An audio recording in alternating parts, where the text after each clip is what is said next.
Food पर यदि बात करें कि इसका असेंशियल पूछा जाता है कि what is the importance for energy, for growth, repair, protects the body from diseases, fit and healthy. This is what the importance. Nutrition बात करें तो दिस इज जस्ट स्टेप जहां पर कोई भी फूड कंज्यूम किया जाता है, उसका यूटिलाइज किया जाता है बॉडी में, that is what nutrition. Utilization होता है फॉर ग्रोथ एंड डेवलपमेंट। और न्यूट्रिएंट्स की बात करें तो आपका carbohydrate, fat, proteins, vitamin, minerals, these are only nutrients. Rest of other water and roughage that comes in a part of food, ingredients में आते हैं। सोर्स की बात करें तो वो प्लांट्स, एनिमल्स दोनों होते हैं। प्लांट्स को प्रोड्यूसर्स या ट्रांसड्यूसर्स कहा जाता है because they can transform the energy from solar energy to in form of chemical energy. Consumers होते हैं बाकी जो प्लांट्स को खाते हैं या प्लांट्स को खाने वाले एनिमल्स को खाते हैं। इसमें अगर कोई स्टेप, ट्रॉफिक लेवल, ऐसी कोई चीजें होंगी, फूड चेन, ये सब हम आगे की तारीख में डिस्कस करेंगे। यहां पर केवल consumers which are consuming the animals depend on plants directly indirectly for food. Cooking oils की बात करें तो ऐसे कुछ चीजें आ गई। Oil seeds, types of consumers on the basis of habit of consuming food, vegetarian, non vegetarian. If somebody is directly dependent on plants, vegetarian. If they are consuming the flesh of other animals, non-vegetarian. On the basis of food habits, herbivores means plant eaters, flesh eaters. Omnivores means both plant and animals. Scavengers और decomposer में students confusion रखते हैं। Scavengers are big animals, जैसे कि आपके हाइना हो गया, जेकाल, vulture, इस टाइप के बड़े बड़े एनिमल्स जो डेड बॉडीज को खाते हैं, वो हुआ आपके स्कैवेंजर्स। डिकम्पोजर्स की बात करें तो बिल्कुल एंटायरली डिफरेंट होते हैं। Scavengers are large size animals, multi cellular, and decomposers are the animals which organisms which decompose the organic matter. They are microscopic, bacteria and fungi, जिनको हम petrifying organisms भी बोलते हैं। Okay, then come to parasites. Parasites may be ecto and endo. अगर हम इनकी बात करें, they may live on body or in the body. If they are in the body, they are endo. जैसे आपका लिवर फ्लूक, टीनिया सोलियम या tape worm या ascariasis, on जैसे लाइस, टिक्स, ये सारे होस्ट होते हैं। वो ऑर्गेनिज्म, जैसे मान लीजिए कि हमारे सिर में जुएं हो गई तो हम host organism that provide food and shelter. Host not only provide the food to the organism, they provide shelter also. Then food chain, food web में बात करें तो फूड चेन होता है sequence. It is just sequence जहां पर material transfer होता है, एनर्जी ट्रांसफर होती है। दो चीजें ट्रांसफर होती हैं एक ट्रॉफिक लेवल से दूसरे पे, जैसे grass, cow, tiger. Food web बात करें तो बहुत सारे फूड वेब्स, फूड चेन्स जिनका नेटवर्क होता है और वो किसी इकोसिस्टम में एग्जिस्ट करती हैं। फूड वेब में ज्यादा से ज्यादा अगर ऑर्गेनिजम्स या फूड चेन्स होती हैं तो वो फूड वेब या वो इकोसिस्टम बेटर माना जाता है। इसमें हमने डिस्कस कर लिया न्यूट्रिशन। एडिबल का मतलब हुआ anything that is consumable, that can be eaten. Producers plants को ही बोलते हैं, कंज्यूमर्स होते हैं एनिमल्स या जो प्लांट या दूसरे एनिमल्स को खाते हैं। ये हमने डिस्कस किया। हर्बीवोर, कार्निवोर, ओमनिवोर्स, ये टर्म्स हैं तो जिनको मैंने यहां पर दोबारा रखा है। ये पीडीएफ आपको क्लास के बाद मिलेगी जिसको आप एंजॉय कर सकते हैं। जस्ट समरी फॉर्म में लास्ट मिनट्स के अंदर चीजों को अपना पूरा कर पाएंगे। Decomposers break down the organic remains, ये जैसे हमने दिया बैक्टीरिया और ये सब। अब देखो बहुत सारे फूड आइटम्स हैं, उनके इंग्रेडिएंट्स क्या हो सकते हैं। जैसे राइस के लिए इंग्रेडिएंट, राइस माने चावल बनाना है, चावल पकाना है तो राइस एंड वाटर। चपाती है तो फ्लोर होता है, व्हीट फ्लोर एंड वाटर। इस तरह से बाकी चीजें ऐसी होती हैं, इनको लिया जाता है। बट इस टाइप के क्वेश्चंस बहुत कम, रेयर हो सकते हैं, बट होने पर आपको इन पर कमांड होना जरूरी है। देन कम टू जैसे एग है, कहां से मिलता है हमको, डिफरेंट बर्ड से। It's not only from hen, there may be different animals. इस तरह से मीट भी डिफरेंट एनिमल्स एंड ऑल, ये थोड़ा सा आप देख लेंगे। उसके बाद में पार्ट्स ऑफ प्लांट जो फूड की तरह कंज्यूम होता है, जैसे रूट, इस पर ध्यान देना, यहां पर कोई गलती ना हो। रूट होती हैं जैसे कैरेट, रेडिश, ये सारे रूट्स हैं। अगर स्टेम की बात करें तो पोटैटो एक मॉडिफाइड स्टेम है, जिंजर मॉडिफाइड स्टेम है, अनियन एंड शुगर केन तो आप जानते हैं स्टेम है। तो पोटैटो, जिंजर एंड अनियन ये कैसे हैं? ये हैं आपके स्टेम्स। अगर मैं रूट की बात करूं तो carrot, radish, beet root, turnip, sweet potato, turnip को लोग कभी कभी कंफ्यूज कर जाते हैं, तो this all are roots. Leaf की बात करें, जैसे आपका पालक हो गया, लेट्यूस हो गया, कैबेज, कैबेज बिल्कुल इन फॉर्म ऑफ अ बन है ये, बट वो लीफ होती है basically, leaf specifically modified. Flowers की बात करें तो बनाना, कॉलीफ्लावर। फ्रूट्स में ऐसे बहुत सारे सीड्स आप जानते हैं कौन कौन से seeds are simple. Okay, right. Everyone welcome and good morning. चलिए, types of animals on the basis of food they eat, ये हमने डिस्कस कर लिया। This is what the first lesson, is it clear? Then come to the second lesson, that is component of food. Component of food की बात करें तो carbohydrate, protein, fat, fibre, roughage, water, mineral, ये सब components हो गए। 7, these are 7 primarily. और major component की बात करें या न्यूट्रिएंट्स की बात करें, मेजर कंपोनेंट अगर पूछा जाता है तो भी न्यूट्रिएंट बोला जा रहा है, न्यूट्रिएंट बोला जाता है तो भी, तब देन 5, दीज आर 5 का मतलब इसमें से वाटर एंड रफेज को हटाएंगे, एसेंशियल फॉर सर्वाइवल हो गई है। ओके, न्यूट्रिशन एक प्रोसेस है जहां पर कि न्यूट्रिएंट्स कंज्यूम हुए हैं और उनका यूटिलाइजेशन हुआ है।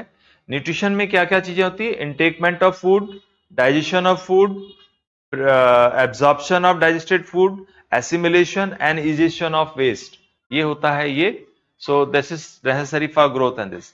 Diet is amount of food taken by somebody, but balanced diet is something else. There is difference between diet and balanced diet.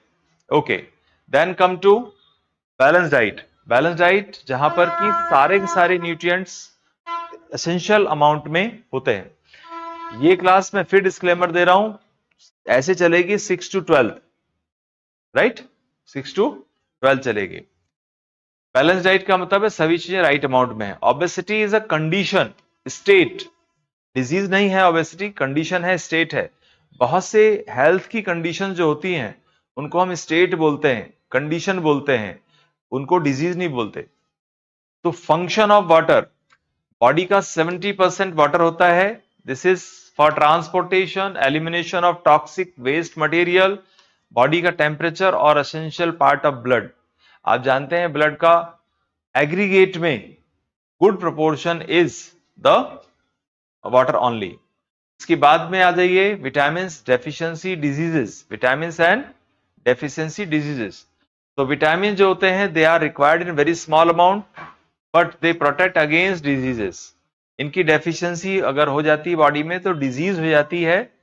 अलग अलग विटामिन से रिलेटेड अलग अलग डिजीज होती हैं जिनको सिंपली ABCD ऐसे में समझा जाता है, vitamin A, vitamin B. Details में इनके नेम्स आपको पता होने चाहिए, इनके सोर्सेज पता होने चाहिए, इनकी डिजीज पता होने चाहिए और क्या होना चाहिए। ये हम अपने पूरे मैराथन्स के कोर्स में जो 3 पार्ट्स में होंगी वहां कवर कर देंगे। अभी हम यहां ज्यादा बात नहीं करते। So just deficiency disease, nothing else. Rickets की बात करें तो lack of calcium, phosphorus and vitamin D, goitre due to iodine, scurvy due to vitamin C, anaemia due to iron. अब थोड़ा जैसे एडवांस होगा आप देखेंगे कि एनीमिया आपको B12 की कमी से भी नजर आएगा, कोबालामिन की तरफ से भी। और एक और रीजन बनता है, there are 3 reasons of anaemia, तीनों की तीनों बताऊंगा मैं आपको समय के साथ। जब आप जुड़े रहेंगे, सतत रहेंगे, करते रहेंगे, देखते रहेंगे, तो इन सभी क्लासेस में अगर ये हमारी 3 क्लासेस होती हैं, आज की 3 घंटे की, नेक्स्ट वाली लगभग 3 घंटे की और 3 घंटे की है, तो अप्रोक्सीमेटली 9 आवर्स के मैराथन्स में हम साइंस को हिट कर देंगे 100%, right? So night blindness, vitamin A, beriberi vitamin B1, ऐसे करके और डिटेल्स में हम बात करेंगे। तो यहां पर आप जस्ट एक जनरल सा देख लीजिए। मिनरल्स की बात करें तो बहुत सारे मिनरल्स होते हैं, उनका अपना फंक्शन है। जैसे आयरन है हीमोग्लोबिन के लिए, रेड पिगमेंट जो ब्लड में होता है इसी की वजह से होता है, कैल्शियम बोन्स एंड टीथ के लिए होता है, साथ ही साथ में ब्लड में भी इसकी अपनी इलेक्ट्रोलाइट प्रोपोर्शन होती है थोड़ी सी। साथ में आ जाइए phosphorus, again bones and teeth, ठीक है, और सोडियम इलेक्ट्रोलाइटिक बैलेंस के लिए होता है, साथ ही साथ में functioning of muscles and nerves के लिए होता है। फ्लोरीन की बात करें तो बहुत ही ट्रेसेस में, by the end of this class आपको पता लगेगा कितने परसेंट फ्लोरीन हमको बॉडी के लिए चाहिए, कितना परसेंट पॉल्यूटेंट थोड़ा सा दिक्कत करता है और कितना परसेंट बहुत ज्यादा दिक्कत करता है। 3 कैटेगरी में फ्लोरीन पर क्वेश्चन हमेशा हमेशा पूछे जाते हैं। Other essential minerals iodine, potassium and magnesium. Classification of food की बात करें तो प्रोटेक्टिव फूड हुआ हमारा विटामिन एंड मिनरल्स, प्रोटेक्टिव मतलब डिजीज के अगेंस्ट, ओके। बॉडी बिल्डिंग हुआ प्रोटीन, और एनर्जी के लिए होता है carbohydrate and fat. Fat approximately दुगना एनर्जी देते हैं कार्बोहाइड्रेट से, but fats instant source of energy नहीं होते। Carbohydrates are instant source of energy. इनकी जो डाइजेस्टिबिलिटी है, उसका लेवल है, वो बहुत ज्यादा होता है, अच्छा होता है। ओके, नो द टर्म्स, सारे के सारे हमने टर्म्स ये पूरे कर लिए हैं, राइट। यहाँ पे जो डिहाइड्रेशन है थोड़ा सा देखिए, ये अगेन कंडीशन है जहां पर पर्सन बहुत ज्यादा वाटर को बॉडी से लॉस कर देता है, ठीक है। जब वाटर को लॉस करता है कोई भी व्यक्ति, तो साथ में बहुत सारे मिनरल्स भी लॉस करता है। सो इनकी not only water, other than that minerals also. So nutrient rich food हुआ कार्बोहाइड्रेट, ये सारे, फैट, बटर, घी, मीट, प्रोटीन्स के लिए सारी पल्सेस, मीट, फिश, आपका एग, मिल्क, विटामिन के लिए सारे fruits and green leafy vegetables. अब देखो यहां पर जो मैं बात कर रहा था, थोड़ा सा हल्का सा ध्यान दे लेंगे, देखेंगे vitamin A is retinol. Retinol retina से जुड़ा हुआ है। सारे के सारे जो येलो फ्रूट्स हैं या ऑरेंज फ्रूट्स हैं, उनमें बहुत ज्यादा होता है, आईज की और स्किन की हेल्थ के लिए होता है। तो this is eye and skin.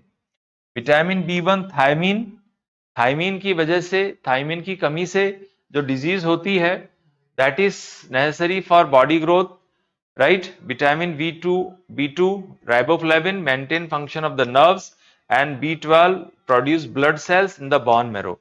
तो ब्लड सेल्स को बनाने के लिए B12 की जरूरत होती है। B12 इंडियन फूड में बहुत ज्यादा कम होता है। B12 पर काफी क्वेश्चन होते हैं। B12 को हम बोलते हैं साइनोकोबालामिन, ठीक है। इसमें कोबाल्ट मिनरल की वजह से इसका नाम कोबालामिन पड़ा हुआ है, cobalt mineral, riboflavin and thiamine, right. So एक एक करके चीजें आप पढ़ते जाइए। एंड साथ सर ये क्लास बिल्कुल बिल्कुल प्राइमरली ये काफी फिट करते क्लास। HPSC द्वारा किए गए किसी भी एग्जाम के लिए बहुत सुटेबल है ये। इसके अलावा देश में यदि इसको किसी भी PCS नॉर्मल या साइंस एग्जाम्स, जहां पर साइंस पूछा जाता है किसी एग्जाम में, उसके लिए भी एप्लीकेबल है। Okay, vitamin C is ascorbic acid, vitamin D is calciferol, E is टोकोफिरॉल, K is phylloquinone. इनके इनसे जुड़े हुए सोर्सेस और जो फंक्शंस हैं, जैसे K है क्लोटिंग के लिए, E है स्किन के लिए, आपका D है वो बोन्स के लिए होता है, कैल्शियम एंड फास्फोरस की डिपोजिशन के लिए प्रॉपर, उसकी मेटाबॉलिज्म के लिए। C जो होता है बॉडी की अगेंस्ट मैनी डिजीज, मसल्स के लिए काफी जरूरी होता है, ठीक है। ब्लड के बनने के लिए भी बहुत जरूरी होता है। इनके सबके इनडायरेक्ट रोल प्ले हो रहे होते हैं। ओके, देन इनसे जैसे एक चीज आई आपका प्रोटीन से हुआ kwashiorkor, that occurs, that happens 1 to 5 year of child, उतने ही बच्चों में होता है ये, ठीक है। प्रोटीन एंड कार्बोहाइड्रेट में हो गया मरासमस। मरासमस जो होता है वो ओनली फॉर अप्रोक्सीमेटली 1 ईयर के लिए होता है। यहाँ पर प्रोटीन भी है और कार्बोहाइड्रेट भी है, तो तीनों ही सोर्सेज आते हैं यहाँ पर, protein, carbohydrate and fat. Marasmus 1 साल के लिए होता है क्वाशार्कर ये, और दोनों को मिलाकर के हम बोल देते हैं PAM, PAM for protein energy malnutrition. Some diseases जो होती हैं इनसे रिलेटेड, अब देखो vitamin A blindness, B beriberi 1, B2 pellagra, and C scurvy, rickets, ऐसे। कैल्शियम से ऑस्टियोपारोसिस एंड हाइपोकैल्सीमिया। इसके अलावा आयरन से हो गया एनीमिया, फ्लोरीन से डेंटल कैरीज एंड ऑस्टियोपारोसिस हो गया, सोडियम से मसल क्रैम्प्स, आयोडीन की कमी से आपका हो गया गायटर। और इनके सिम्टम्स भी होते हैं, जैसे कि यहां पर वीक बोन्स हो गई वगैरह, right. This you have to do. Questions आते हैं यहां पर, इन पर इनको छोड़ना नहीं है। तो फूड को कैसे कैसे हम बांट सकते हैं, this is what the flow chart जो आपको बताएगा। Clear? Let's come to chapter 3, fibre to fabric. Fibre to fabric PDF से उन चीजों को आप थोड़ा सा एप्लीकेशन पर मिलेगी, क्लास के बाद मिलेगी। आप जो भी स्टूडेंट्स इस वीडियो को देख रहे होंगे, आप सुनिश्चित करें कि आप जो doctor Amit IAS and SCS Telegram channel है उस पर आप ज्वाइंट हैं। उस चैनल पर जितने भी अपडेट्स होंगे, एचपीएससी के होने वाले एग्जाम्स से रिलेटेड जो भी कुछ अपडेट होगा वहां पर दिखता रहेगा, मिलता रहेगा आपको। वहां पर सारी सूचनाएं आपको मिलेंगी। एकेडमी का जो एप्लीकेशन है उस पर ये पीडीएफ एक खास सेक्शन पे मिलेगी, आप उसको बाद में देखेंगे। अभी फोकस कीजिए क्लास पर। Fibre to fabric. Then early covering था, जहां पर लोग बार्क वगैरह यूज करते थे, सिंपल, ये सब जानते हैं। पोस्ट एग्रीकल्चर पीरियड में हमने मैट्स, बास्केट ये सब बनाना शुरू कर दिया वीव ग्रास से करने के बाद। इसी की वजह से फिर हम आगे वीविंग टेक्निक को ह्यूमन जो सिविलाइजेशन है उसने सीखा। Okay, use of cotton in India. Use of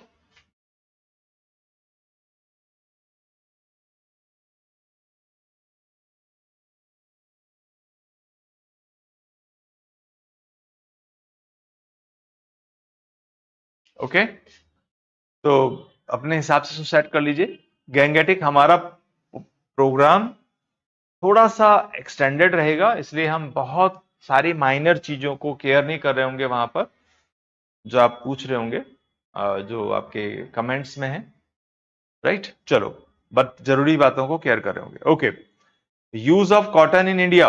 अब देखो, जो गैंगेटिक प्लेन्स है यहां से शुरू हुआ था। जब कॉटन का उपयोग शुरू हुआ तो इस पर क्वेश्चन पूछा जाता है, कहां से पूछा जाता है? गैंगेटिक प्लेन्स, जहां जहां से गंगा के चीजें मतलब फ्लो हुए। Then use of cotton and flax in Egypt just for fabrics. Egypt में इसका यूज हुआ। अनस्टिच गारमेंट का शुरू में उपयोग किया गया था वीविंग के बाद, जिसकी फिलॉसफी पूरे देश में प्रैक्टिस की गई, आज भी कहीं कहीं प्रैक्टिस की जाती है। क्लोथिंग इवोल्यूशन हुआ, जिसमें वीविंग के बाद में क्या आ गया? Stitching and use of different fibres. So ये इवोल्यूशन सेक्शन में आता है, तो इसमें स्टिचिंग एंड ये आ जाता है। इसके बाद में आप आ जाइए, नथिंग, यहां पर ज्यादा कुछ ध्यान नहीं देखना है, और सारी चीजें आपको मिलती जाएंगी। बस एक बार, हाँ, जो नेचुरल फाइबर्स में एनिमल फाइबर है मोस्ट एप्लीकेबल, वो होता है वूल एंड सिल्क। वूल बहुत सारे एनिमल से मिलता है, नॉट ओनली शीप, और जब उसको निकालते हैं तो फ्लीस से निकालते हैं, ना कि सीधा हेयर। फिर हम बात करेंगे सिंथेटिक फाइबर्स, बहुत सारे हैं, जैसे आपके नायलॉन, रेयॉन, एक्रेलिक, पॉलिएस्टर, ये सब चीजें आपके 11th 12th में और डिटेल्स कवर होंगी बहुत बढ़िया से, जहां से क्वेश्चंस आते हैं दरअसल। Advantages of natural fibre. So एक तो they are keeping the person warm, साथ साथ में है समर स्वेट, ये स्वेट को एब्जॉर्ब कर सकते हैं। एडवांटेजेस ऑफ सिंथेटिक फाइबर्स, तो ये दो प्राइम हो गए, ठीक है, और बायोडिग्रेडेबल होते हैं। इसके साथ साथ अगर हम सिंथेटिक फाइबर्स की बात करें तो स्ट्रॉन्ग है, क्रीज रेजिस्टेंट है, they are able to maintaining the crease. इसके साथ साथ इस पे कोई मोथ वगैरह अटैक नहीं करते, क्योंकि इसमें कोई भी ऑर्गेनिक मटेरियल नहीं है जहां से कि न्यूट्रिएंट ऑर्गेनिज्म डिराइव कर सकें। इजी टू वॉश है, जल्दी ड्राई हो जाते हैं, क्यों? क्योंकि पानी कम एब्जॉर्ब करते हैं। Then come to plant fibres. Plant fibres की बात करें तो हो गया आपका कॉटन एंड जूट, राइट। अब जो जूट होता है, कॉटन जो होता है, ये ब्लैक सॉइल से बनता है, ब्लैक सॉइल में ज्यादा ग्रो किया जाता है। और इसके जो फ्रूट्स होते हैं, जो इसका जो आपका फ्रूट ऑफ द प्लांट, इसको हम बोलते हैं कॉटन बॉल्स। और कॉटन बॉल्स से ही कॉटन को निकाला जाता है, बीज को अलग किया जाता है, इस प्रोसेस को बोलते हैं गिनिंग, ठीक है। तो separated from this by the ginning. तो गिनिंग पर क्वेश्चन कई बार पूछा जाता है, ठीक है, और सॉइल पर पूछा जाता है, और इसकी बॉल जो है ये टर्म्स है। और ये किस कॉटन जो मिलता है वो कहां से मिलता है? Fruit of the plant called cotton ball. तो ये फ्रूट हो गया। और अगर हम जूट की बात करें तो ये स्टेम के फाइबर्स होते हैं, स्टेम के फाइबर्स होते हैं। और इमर्जिंग, देखो प्लांट को जो है जब फ्लावरिंग स्टेज में आता है उसी समय इसको काट दिया जाता है, हार्वेस्ट किया जाता है, काट करके पानी में डालते हैं, रोट करते हैं ताकि वो जो सड़ जाए और उसके जो फाइबर्स हैं वो लूज पड़ जाएं, फिर उन फाइबर्स को निकाल लिया जाता है। बहुत सारे स्टेट्स हैं जहां पर मेजरली ग्रो किया जाता है, जिसमें कि एनसीईआरटी कहती है बंगाल, बिहार एंड असम। ठीक है, आजकल ये प्रैक्टिसेस डिफरेंट साइट पे पड़ती है, लेकिन जो एनसीईआरटी के टर्म्स है उनको आपको ध्यान रखना, बंगाल, बिहार एंड टीबीए, ऐसे करके याद करेंगे। स्पिनिंग की बात करेंगे तो स्पिनिंग से कॉटन यार्न बनता है। कॉटन को जब स्पिन करेंगे तो उसकी स्ट्रेंथ बढ़ जाती है और यार्न बनता है। तो एक हो गया हमारा कॉटन बॉल, उससे प्रोसेस के थ्रू हमने निकाल लिया फाइबर, और प्रोसेस को बोल दिया हमने गिनिंग। फाइबर से मिला हमको यार्न, यार्न होता है स्पिनिंग से, तो स्पिनिंग का यार्न हो गया। देन स्पिनिंग के लिए या तो हैंड स्पिंडल यूज करेंगे, तकली बोलते हैं। तकली, बिल्कुल आपको शब्द का पता होना जरूरी है। तकली वर्ड का उपयोग किया जाता है जो हैंड स्पिंडल है, सेम, ठीक है। चरखा, इनसे इनको किया जाता है। देन फाइबर, यान से फैब्रिक जब बनाएंगे तो वीविंग की जाएगी या निटिंग की जाती है, ठीक है। जैसे स्वेटर है वो बुनाई के द्वारा, निटिंग के द्वारा होता है। बाकी वीविंग, वीविंग में फाइबर जो होते हैं वो एक वर्टिकल स्टैंड का होता है, एक इस टाइप से होते हैं, दोनों का अलाइनमेंट इस तरह से होता है, स्पेसिफिक पैटर्न होते हैं, ज्यादा हमने उस पर दिमाग नहीं लगाना है। तो टर्म्स हो गए अपने फाइबर, ये बिल्कुल single thin strand, very thin strand structure होती है, उतनी स्ट्रेंथ नहीं होती। इससे फैब्रिक बनाते हैं, बट फैब्रिक बनाने से पहले फाइबर को यार्न में कन्वर्ट करते हैं। तो ये होता है लॉन्ग कंटिन्यूअस लेंथ होती है। जैसे जो हमारे पास धागे आते हैं वो यार्न है, जो बटन वगैरह लगाते हैं। Long continuous length, interlock fibre. तो ये जो बेसिकली यार्न होता है वो इंटरलॉक फाइबर होता है, इसी का उपयोग किया जाता है वीविंग में या फिर निटिंग में। ओके, देन नेचुरल फाइबर्स हो गए which are obtained from the nature. Synthetic which are synthesised, primarily they are synthesised from petrochemicals. Petrochemical उनके रॉ मटेरियल होते हैं, एक्सेप्ट सर्टेन फाइबर्स जिनको हम रीजनरेटेड फाइबर बोलते हैं। आगे हम बात करेंगे, वैसे शुरुआत में अगर बात देखें तो 8th में आ जाएगा थोड़ा सा रेयन आपका, उसके बाद में फिर 11-12 में हम बात करेंगे एक दो फाइबर और, जहां से क्वेश्चन फिर आते हैं। तो एक आप स्ट्रेंथ आप रखे रहेंगे उसकी। चलिए, तो कॉटन हो गया, व्हाइट फाइबरस होता है, गिनिंग होता है उसका सेपरेशन सीड से, वीविंग हमने डिस्कस कर लिया, spinning, knitting, fruit fibre. Fruit fibre जैसे आपका कोयर, नारियल का, वो होता है obtain from plant fruits. Plant के फ्रूट से फाइबर्स मिलते हैं, जिनका भी उसे बास्ट फाइबर्स भी टर्म है, bast obtain from plant stem. जब स्टेम से अगर कोई चीज मिलेगी उसको बास्ट फाइबर बोलते हैं। तो बताओ, जो जूट है वो क्या है? बास्ट फाइबर हुआ कि नहीं हुआ? हुआ ना, बास्ट फाइबर हो गया। ओके, इसके अलावा लीफ फाइबर्स भी होते हैं। देन रेटिंग, रेटिंग है जो जूट के स्टॉक्स हैं, जूट के स्टेम को अगर हम पानी में भिगो दें कई दिनों के लिए, इसको बोलते हैं retting, so that the organic material, the sticky material is rotting, वो सड़ जाता है और लूज जाता है फाइबर, उसको निकालना आसान हो जाता है। शेयरिंग है कि जहां पर हेयर जो होता है, hair with dead skin, top dead skin, fleece, इसको फ्लीस बोलते हैं, वो है shearing from sheep. Not only sheep, there are different animals, goats, camel, llama, alpaca, ये सारे के सारे चीजें यूज की जाती हैं। Okay, right. Then sericulture, sericulture related to silkworm on large scale production, ठीक है। एंड ये जो होता है लाइवलीहुड के लिए होता है। सेपरेशन ऑफ सब्सटेंसेस के सीधे प्रिंसिपल, इस क्वेश्चन यहां पर चैप्टर में प्रिंसिपल बियॉन्ड, प्रिंसिपल्स जो इन्वॉल्व होते हैं, सिद्धांत, किस सिद्धांत पर चीजों को सेपरेट किया जाता है, क्वेश्चन यहीं पर है बस, और कहीं नहीं। सो लेट्स सी लेट्स से जैसे आपकी होती है बनाना बनाना लीफ के फाइबर्स होते हैं। Okay, method of separation, method of separation, ये हो गया आपका हैंड पिकिंग। हैंड पिकिंग का जो सिद्धांत है किस पे है? लार्ज साइज्ड लिमिटेड क्वांटिटी, चावल से पत्थर को अलग करना। माने पत्थर जो है चावल में या गेहूं में वो बड़े साइज के हैं और उनको अलग किया जा सकता है। तो सिद्धांत हो गया उसमें large size and less quantity, ज्यादा क्वांटिटी होगा then hand picking is not suitable. Threshing का मतलब है पौधों के ऊपर बीज लग चुके हैं उनको पीट करके अलग करना। तो स्टॉक्स ऑफ व्हीट और paddy are beaten to separate from the grain from mother plant. Winnowing का सिद्धांत है हैवियर को लाइटर से हवा द्वारा अलग करना, हवा के बहाव से हल्के सब्सटेंस को भारी सब्सटेंस से अलग करना, ये सिद्धांत है। बस इसी पे क्वेश्चन है। सीविंग हो गया again mixture of having different sizes. जैसे आपको चालना है किसी चीज को, जैसे आटे को चाला जाता है तो बड़े साइज पार्टिकल्स सेपरेट हो जाते हैं छोटे से। तो वीविंग और आपका हैंड पिकिंग में डिफरेंस है क्या? वहां हैंड से पिक किया जाता है, यहाँ पर कोई टूल यूज करेंगे, सीव वगैरह। सेडिमेंटेशन में क्या होता है? जैसे मड वाटर है, मड वाटर को अगर हम थोड़ी देर रख दें तो उसमें जो भारी पार्टिकल है नीचे बैठ जाता है, तो sediments are settling down, sediments नीचे बैठ गए। Adding water heavier component settle down. अब यही सेडिमेंटेशन है। अगर ऊपर से उसको बिना डिस्टर्ब किए उस पानी को हम अलग कर लें तो जो हैवियर सब्सटेंस नीचे बैठे हैं उनको हम अलग कर देंगे। तो when the water along with the dust removed after sedimentation, sedimentation का डिकेंटेशन से रिलेशन है। Decantation is not possible without sedimentation. Sedimentation मतलब द मिक्सचर इज लेफ्ट, उसको अनडिस्टर्ब रखा जाता है फॉर कुछ सब्सटेंस कुछ देर के लिए। हैवियर सब्सटेंसेस नीचे बैठ जाते हैं और लाइटर सब्सटेंसेस जैसे वाटर मॉलिक्यूल्स वगैरह ऊपर रहेंगे। फिर उनको हम डिकेंटेशन से निथारना बोलते हैं।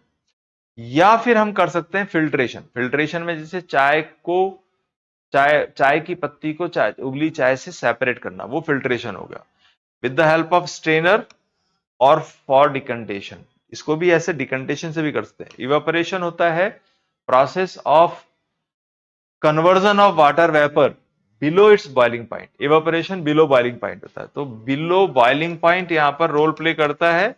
बॉइलिंग पॉइंट से नीचे अगर वाटर अपने फिजिकल स्टेट को चेंज कर देता है तो उसको हम बोल देते हैं evaporation. Okay, is it fine? चलो, then come to the next thing, condensation. देखो, हवा में पानी की बूंदें भाप बन के चली गई, वहां ठंडी होकर के संघनित हो गई, कंडेंस हो गई, ये हुआ कंडेंसेशन। ठीक है, तो क्लाउड बनने में कंडेंसेशन मस्ट है ना? यस। और पानी को वापस वेपर से वापस जमीन पर लाने के लिए भी कंडेंसेशन मस्ट है। और कंडेंसेशन अगेन यहां पर कोई टेम्परेचर का कोई रोल नहीं है। ठीक है, 9th में हम बात करेंगे boiling points and freezing points या कंडेंसेशन पॉइंट्स या ऐसी चीजें, राइट? वो इस तरह के पॉइंट्स वहां हम डिस्कस करेंगे 9th में। देन ये इस चैप्टर में आपको सिर्फ ये सीखना है कि सिद्धांत क्या है, प्रिंसिपल क्या है सेपरेशन का। Now come to sorting material into groups. Groups में बांटना। ऑब्जेक्ट्स जो भी हमारे आसपास होते हैं एक या अधिक मटेरियल्स की फॉर्म में होते हैं, उनको ग्रुप में बांटना बहुत जरूरी होता है। और इसको हम बांटते हैं सिमिलरिटीज के बेसिस पे या डिफरेंसेस के बेसिस पे। Suppose we have 2 type of material in our bag. हम घर पहुंचे, उसको सेपरेट करना है। एक वॉशरूम से रिलेटेड है, एक किचन से रिलेटेड है, तो दोनों सामानों को वहां से ले जाकर के रख देंगे। मान लो मैं सोप लेके आया हूं बाजार से और मैंने मान लीजिए हल्दी का पाउडर लिया है, तो दोनों चीजें मैं ले आया एक बैग में, but I am separating on the basis of differences of requirement. तो ऐसे सब क्वेश्चंस हमको डील कर लेने चाहिए। Then come to sorting. Sorting होगा बेसिस, इसका जो बेसिस है प्रिंसिपल ये है, मैंने बता दिया। देन मैटर, कोई भी चीज जिसमें मास है और वॉल्यूम ऑक्यूपाई करता है, हम भी मैटर है, right? Atom, smallest indivisible particle, सबसे छोटा पार्टिकल जिसके बाद उसको डिवाइड करना पॉसिबल नहीं है, किसी भी मैटर का सबसे छोटा पार्टिकल। ठीक है, एलिमेंट्स की बात करें तो अब मान लो कि मेरे पास प्योर सिल्वर की एक रॉड है, छड़ है, वो एक एलिमेंट हुआ, मतलब उसके अंदर जितने भी एटम्स हैं वो सिल्वर के हैं। मान लो मेरे पास प्योर आयरन की एक छड़ है, तो वो भी एलिमेंट हुआ क्योंकि उसमें सारे सारे एटम्स आयरन के हैं। तो इसका मतलब सब्सटेंस होते हैं एलिमेंट हैविंग, जो made up of same type of atoms, इसके अंदर same type of atoms. Example हो गया आपका जैसे आयरन, जैसे गोल्ड, जैसे सिल्वर, ये सब कर लो आप। देन कंपाउंड, एग्जांपल लिखिए सबसे, ये ऐसी चीजों को सीधे एग्जांपल से सीखना है।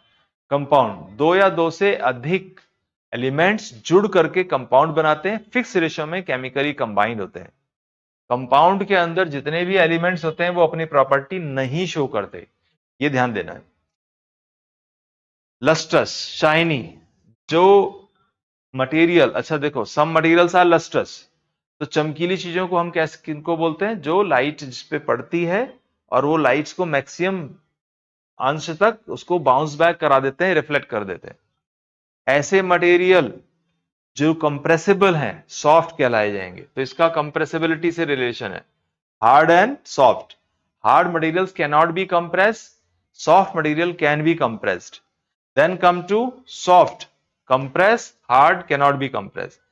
टेक्सचर क्या होता है, texture feel of any material. मान लो कि मैंने हाथ से ऐसे जूट के फाइबर्स को, नारियल को छुआ, ठीक है, और एक सिल्क को छुआ, वो टेक्सचर, फील, सो फील से इसको ध्यान देना। Okay, then come to soluble. क्या सिद्धांत है कि substances which are dissolving in water और अदर सब्सटेंसेस, हम ये सॉल्युबिलिटी किसी भी लेवल पे बात कर सकते हैं। सॉल्युबिलिटी पोलर और नॉन पोलर सब्सटेंसेस में होती है। वाटर एक पोलर सब्सटेंस है, नमक पानी में घुल गया तो वाटर इज सॉल्युबल। अगर मैं कहता हूं कैरोसिन या पेट्रोल जो होता है वो डीजल में घुल गया, ठीक है, तो इसका मतलब that is soluble there in the non polar material. तो सॉल्युबिलिटी दोनों ही कंडीशन में देखी जाती है, सॉल्युबिलिटी पर ये कंसेप्ट है। बट यहां पर जो बात की जा रही है आपसे इस एनसीईआरटी पर, वो पानी के अंदर की बात की जा रही है। पानी में कोई चीज घुल गई है तो सॉल्युबल, पानी में नहीं घुली तो वो नॉट सॉल्युबल। बट क्वेश्चन थोड़ा एडवांस लेवल पे कहां चला गया, पोलर एंड नॉन पोलर। तो वाटर क्या हो गया अपना, पोलर, पोलर मटेरियल है। ओके, ट्रांसपेरेंट की बात करें तो इसका मतलब, इसका सिद्धांत क्या है, इसका बेस है क्लियरली सीन, जिसके आर पार देखा जा सके। तो ट्रांसपेरेंट बेसिकली उसका लाइट बिहेवियर की वजह से वो जाना जाता है। कोई भी मटेरियल अगर लाइट रेज को, मैक्सिमम लाइट रेज को पास होने देती है, वो ट्रांसपेरेंट है। तो light rays can pass through them in maximum amount और magnitude. Then we saw talk about translucent, जिसमें जिसमें चीजें साफ नहीं दिखती, क्लियरली नहीं, ये can be seen but not clearly, ठीक है। Oil paper, muslin cloth, papers, ये सब पेपर वगैरह सब आपके ट्रांसल्यूसेंट है। तो अगेन क्या लाइट बिहेवियर उसका, this allow only certain amount of light rays to pass through this, not all amount. Opaque का मतलब बिल्कुल नहीं, जैसे दीवार, उसके आर पार हम नहीं देख सकते क्योंकि वो लाइट को जाने नहीं देती अपने अंदर से, ठीक है, कैन नॉट बी सीन। फिर हम बात करते हैं मिसिबल लिक्विड्स, जैसे हमने कहा सिरका पानी, आप यहां लिख लीजिए विनेगर, विनेगर एंड वाटर। तो वाटर हो गया और सिरका हो गया, तो ये दोनों आपस में घुलनशील है, तो इमिसिबल लिक्विड्स हो गए। इमिसिबल जैसे water plus mustard oil, mustard oil ये इमिसिबल है। पेट्रोल वाटर में इमिसिबल है, तो ये हो गया इमिसिबल, मिसिबल। देन ये सब छोटे छोटे क्वेश्चंस किसी ना किसी फॉर्म में, मैट्रिक्स में, स्टेटमेंट्स में या वन लाइनर में कैसे भी पूछे जाएंगे। ओके, चलो,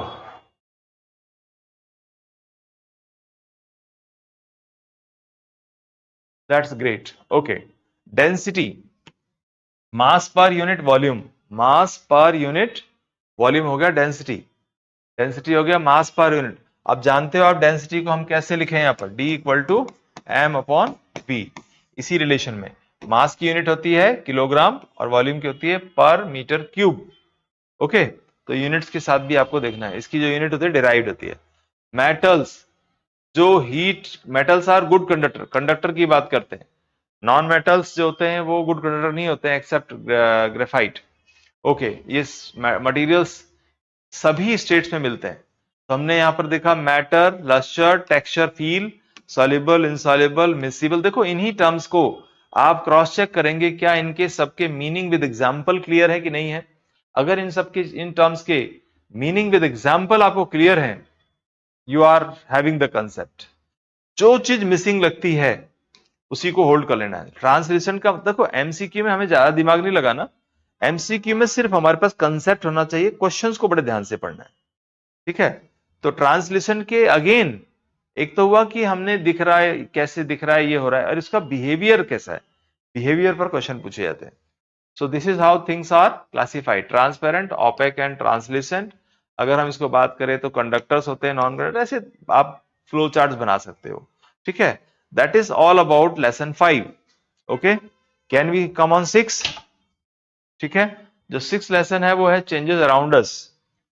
तो चेंजेस अराउंड अस की बात करेंगे हम यहां पर, ठीक है। आप पी लीजिए थोड़ा सा पानी और मैं भी पीता हूं, फिर हम अगले चरण पर चलते हैं।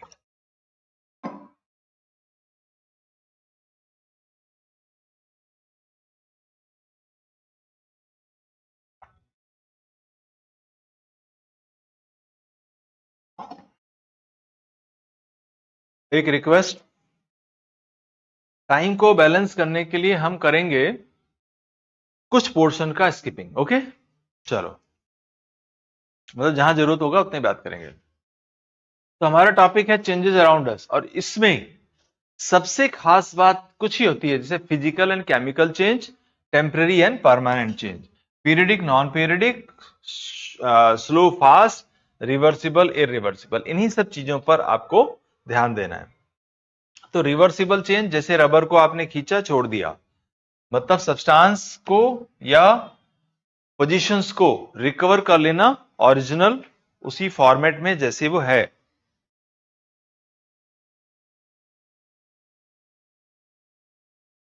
Okay, then come to irreversible, जो रिवर्स नहीं किया सके, पेपर जल गया, राख बन गई, cannot be reverse back.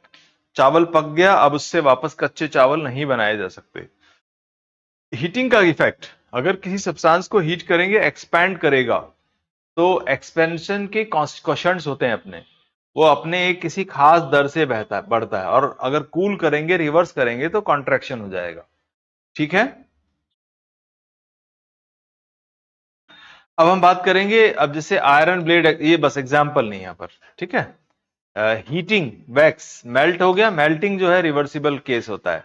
Burning candle is irreversible. कई ऐसे जितने भी केमिकल प्रोसेसेस होते हैं, they are accompanied by physical properties also. Chemical process जितने भी होंगे उनमें केमिकल फिजिकल प्रोसेस तो होगा ही होगा।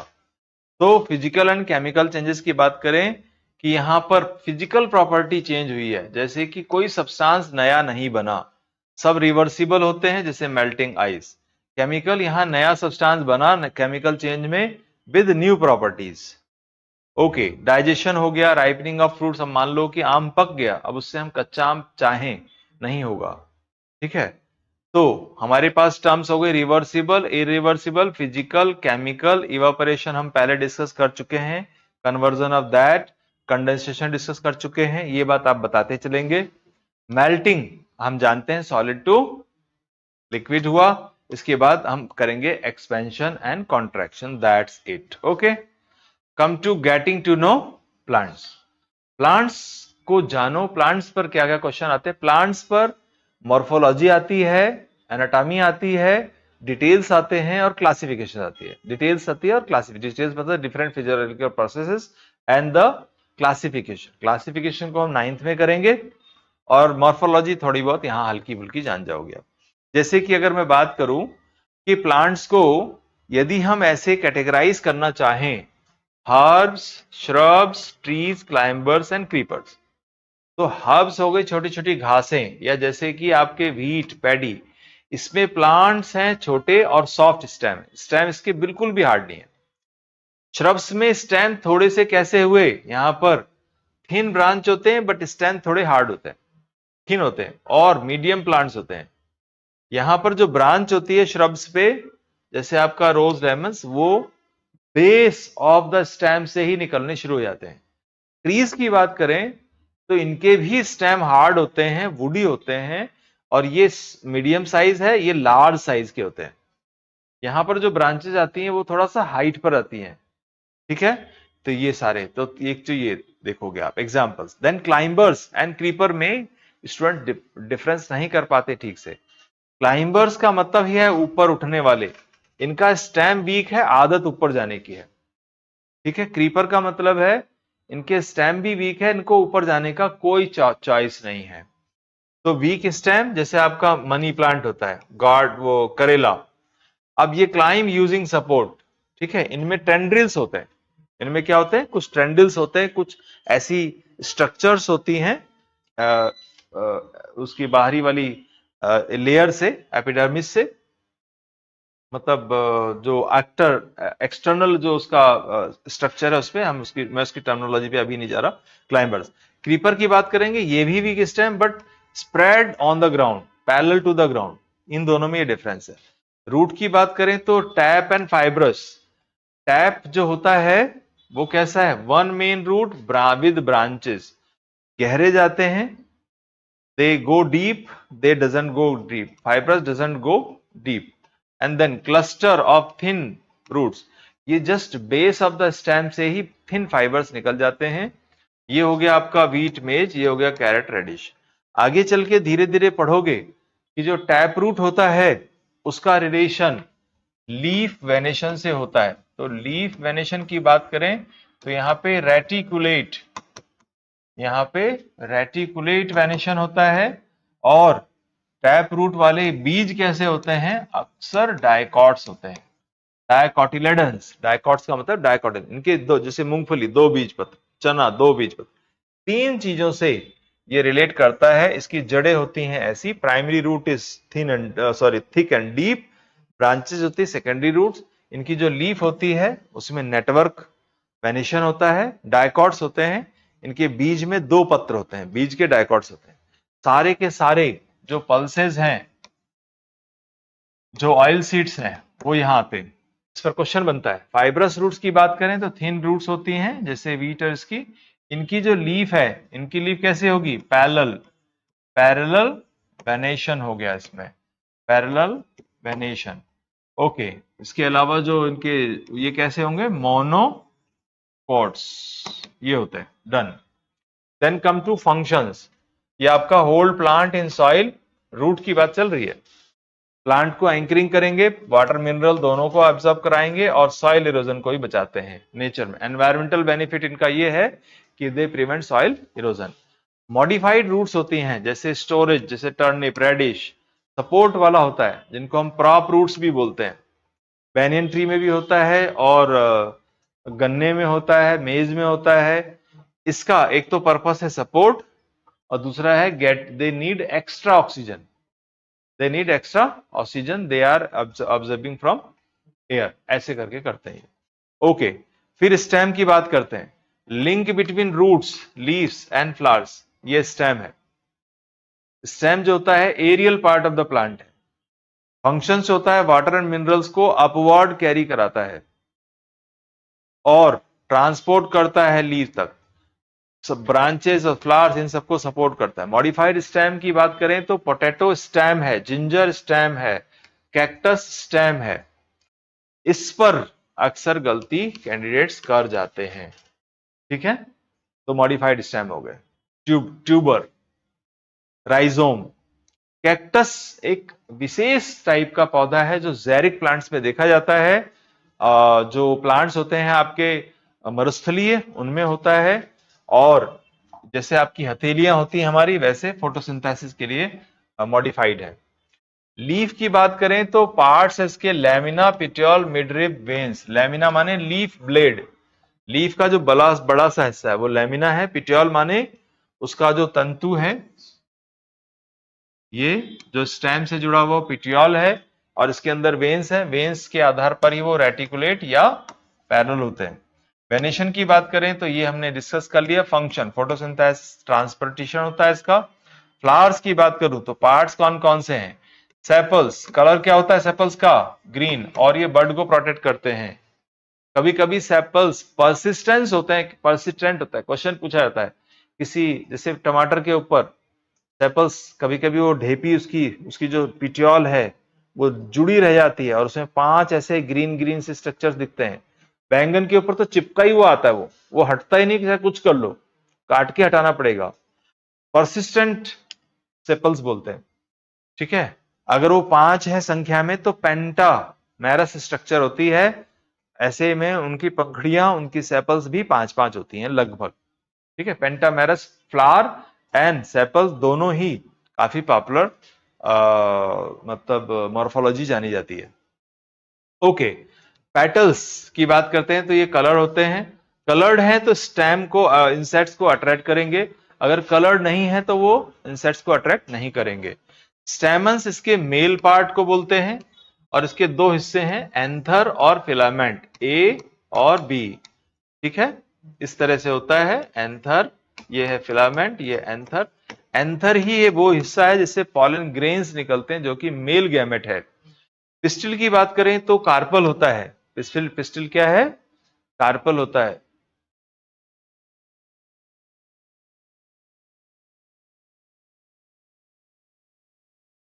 अरे भाई सर पानी नहीं, आज फास्ट है, आपको बहुत बहुत शुभकामनाएं। जिनका फास्ट है भाई, जितनी भी महिलाएं मैरिड हैं और आज आपका विशेष फास्ट है, तो आपको बहुत बहुत शुभकामनाएं पूरी एकेडमी की तरफ से। Right, we the academy wish you all the best for your festival and your dedications. Great, great. चलो, pistil and carpel female part हो गया। अब देखो इसके पार्ट होते हैं जैसे stigma, style and ovary with ovules. Ovules आगे चल के सीड बन जाएंगे, ओव्यूल्स जो है फ्रूट बन जाएंगे, स्टाइल, स्टिग्मा ये सब झड़ जाएंगे, सूख करके अड़ जाए। तो फ्लावर का मेन काम होता है reproduction and beauty to the plant, ये एनवायरमेंटल एस्थेटिक वैल्यू है या ऑर्नामेंटल फीचर है इसकी। ओके, तो नो द टर्म्स में हर्ब्स हमने देख लिया, shrubs, trees, creepers, climbers, lamina, venation, petiole, sepal, petal, pistil, photosynthesis, making food with sunlight, water, etc. ठीक है, फोटोसिंथेसिस इतनी बार आएगा कि आप कई बार सीखोगे।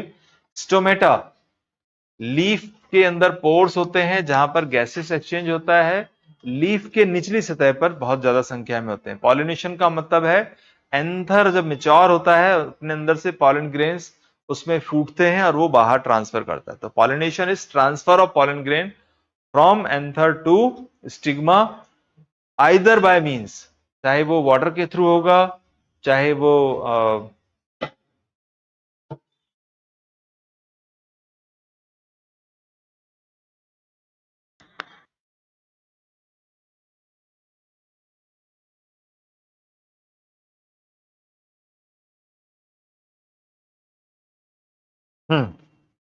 ठीक है। तो ये हो गया आपका pollination. Is it clear everyone? Fine. Then come to body movements. Body movements, देखो बॉडी मूवमेंट्स की बात करें तो 206 हड्डियां हैं हमारे पास और ये सब हमारा शेप, सपोर्ट, पॉस्चर रखते हैं। एनेबल मूवमेंट्स, बोन मैरो जो होता है आपके ब्लड सेल्स बनाने के लिए बोन मैरो होती है और स्कल में 22 हड्डियां होती हैं, ठीक है। इस तरह से 14 फेस पर, सिर में इतनी, वर्टिब्री कितनी होती है हमारे पास 33, रिब्स होते हैं 12, 2 फ्लोटिंग होते हैं, 10 जॉइंट होते हैं दोनों तरफ से, लिम्स होते हैं हमारे आगे पीछे के पैर, पैर हाथ और पैर लिम्स, ठीक है। जॉइंट्स की बात करें तो जहां पर दो बोन्स जुड़ते हैं उनको हम जॉइंट्स बोलते हैं और ये लिगामेंट्स के थ्रू जुड़ते हैं और कार्टिलेज जो है सो कुशनिंग करता है। हर जॉइंट के अंदर कार्टिलेज होता है, कार्टिलेज कुशनिंग करता है और लिगामेंट जो है उसको जोड़ता है और उसको बांधे रखता है। तो अब जॉइंट्स की बात करें तो बॉल एंड सॉकेट हो गया, शोल्डर एंड हिप में होते हैं, ये वाले गोल गोल जो घूम सकते हैं 360 डिग्री पर घूम सकते हैं। ये हिंज होते हैं सिंगल डायरेक्शन, मान लीजिए कि वो हाथ है ऐसे सीधा है, वो नीचे चला जाएगा या ऊपर आ जाएगा ऐसे, बस ये है। पाइवट होता है नेक, यहाँ पर एक रिंग होती है, रिंग के अंदर एक सिलेंडर होता है और वो चारों तरफ, उसके चारों तरफ घूम सकता है। ग्लाइडिंग जो होते हैं रिस्ट एंकल में, ग्लाइडिंग जॉइंट्स में मेनली आपका वही कार्टिलेज होता है, फिक्स होते हैं स्कल, जो बचपन में अनफिक्स होते हैं, बाद में फिक्स हो जाते हैं। मसल्स की बात करें तो मसल्स कैसे, अगर बोन्स से जुड़ी हैं तो टेंडन से जुड़ती हैं। लिगामेंट्स बोन टू बोन, तो इसके साथ साथ बार बार ध्यान रखना, लिगामेंट्स हुआ बोन टू बोन, और जो आपके टेंडन्स होते हैं वो मसल टू बोन होते हैं। ठीक है, जितनी भी मसल्स हैं वो हमेशा पेयर्स एंड अपोजिट डायरेक्शन में वर्क करती हैं। किसी भी, मान लीजिए किसी चीज को उठाना है तो एक मसल कॉन्ट्रैक्ट करेगी, दूसरी रिलैक्स करेगी, और मसल्स कभी भी पुश नहीं करती। मसल्स में कभी भी पुशिंग वगैरह ये सब चीजें नहीं होता। थैंक यू भैया। ठीक है, ऐसे हो गया। Then come to contract and relax होते हैं ये, राइट। और इस पे कौन कौन से प्रोटीन्स होते हैं ये आप आगे चल के पढ़ेंगे कि मसल्स के अंदर स्पेसिफिक 2 प्रोटीन्स होती हैं। बताओ, भूल गए? पढ़ाया था, आपको याद है? ऑप्शन तो कर दोगे, ठीक है, याद रहना चाहिए। चलो, तो हमने आगे देख लिया मूवमेंट। अर्थवॉर्म कैसे करेगा, इसके अंदर एक्सपेंड कॉन्ट्रैक्ट करती है मसल्स, ऐसे ही मूव करता है। स्नेल जो होता है मस्कुलर फूड से मूव करता है। कॉकरोच के पास 3 पेयर लेग होते हैं, 2 पेयर विंग्स होते हैं, उन्हीं से ये मूव करता है। ये छोटे डिस्टेंस के लिए फ्लाई कर सकता है, बहुत ही फास्ट मूविंग है। फिश जो होती हैं वो स्ट्रीमलाइन बॉडी होती है। फिन्स टेल्स जो है डायरेक्शन के लिए होता है, फिन्स ओरिंग के लिए होता है, प्रोपेगेशन के लिए होता है। बर्ड जो होते हैं स्ट्रीमलाइन होते हैं, फ्लाई कर सकते हैं। उनकी बोन्स हल्की होती हैं और खोखली होती है। उनकी बोन्स को न्यूमेटिक बोन्स कहा जाता है। खोखली बोन्स को क्या बोलते हैं हम? Pneumatic bones. ओके, स्नेक जो होते हैं स्लिदर करते हैं, फ्लेक्सिबल ब्लैक बैकबोन होती है और ये लूप बनाते हैं। स्नेक जो है लूप बनाते हैं एक अपोजिट डायरेक्शन में। वन पुश करता है आगे और दूसरा हिस्सा पुल करता है बॉडी को। पुश एंड पुल इस तरह चलता है, इसी की मसल्स में ऐसे चलता है। अदरवाइज मसल्स कभी भी पुश नहीं करती, केवल पुल करती। Muscles never ever do pushing work. Okay, चलो, तो ये हमने स्केलेटन दे दिया, फ्रेमवर्क। सीटी जो होती है वो अर्थवॉर्म के अंदर होती है और ब्रिसल लाइक स्ट्रक्चर होती है, हर सेगमेंट होती है अर्थवॉर्म में। ऐसे आपको समझ में आ रहा है भैया? अच्छे से रिवाइज हो रहा है? पक्का एवरीवन? ठीक है, तो ये हो गया अपना इस तरह से सेगमेंट्स हैं। हर सेगमेंट में छोटे छोटे सीटीज होते हैं, वो दिखते नहीं हो, ब्रिसल लाइक होते हैं।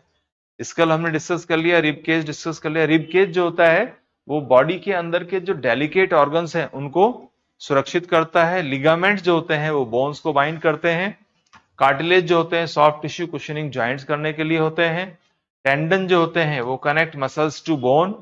ठीक है, ये मैं आपको समझा चुका हूं। बॉल सॉकेट और ये सारे डिफरेंट काइंड ऑफ जॉइंट्स भी हमने डिस्कस कर लिए। ठीक है, done. Living organisms and their surroundings. चलो, so let's see living organism and environment. पहली बात, प्लेन्स, माउंटेन्स, डेजर्ट, ओशन कहीं पर भी रह सकते हैं, हमसे ऐसा कुछ नहीं लेना देना। हम जानते हैं कि भाई पूरी दुनिया में एनिमल्स रह सकते हैं।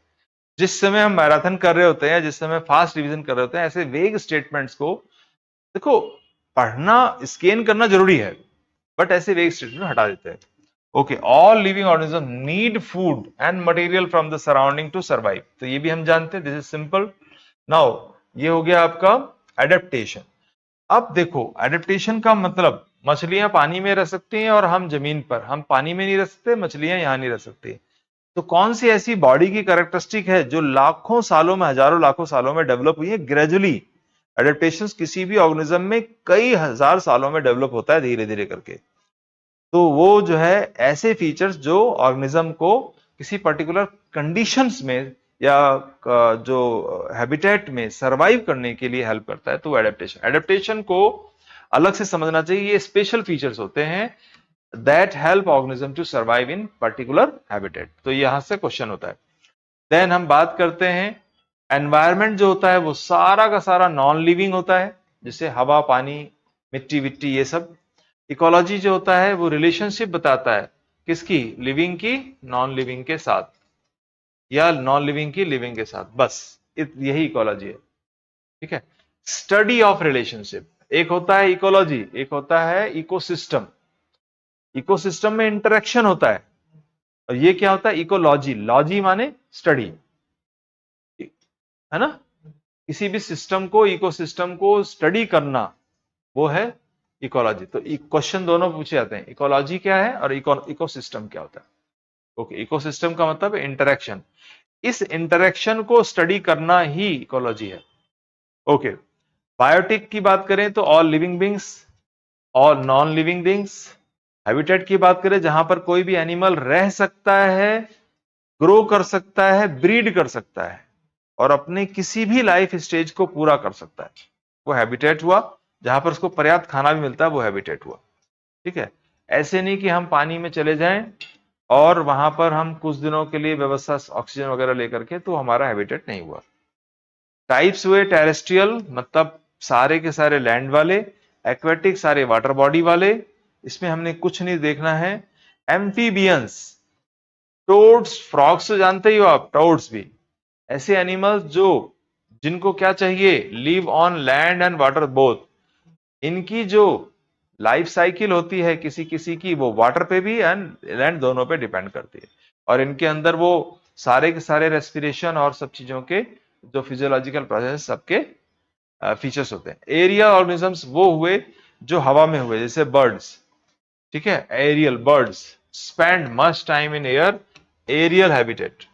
आर्बोरियल होता है जैसे जो पेड़ पे रहते हैं, हवा में नहीं रहते लेकिन जमीन पे भी नहीं रहते, जैसे मंकी, है ना, squirrel, live on trees, arboreal habitat.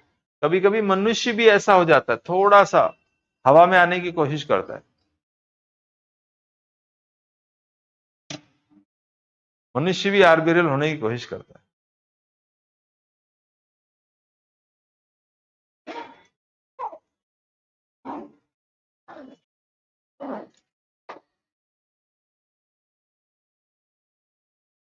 चलो पानी का ब्रेक ले लो। पानी वाला ब्रेक भैया कुछ ही सेकंड का होगा। साइड में बोतल रखे रहो मेरी तरह, मैंने तो मटका रख रखा है। मैंने क्या, हमने।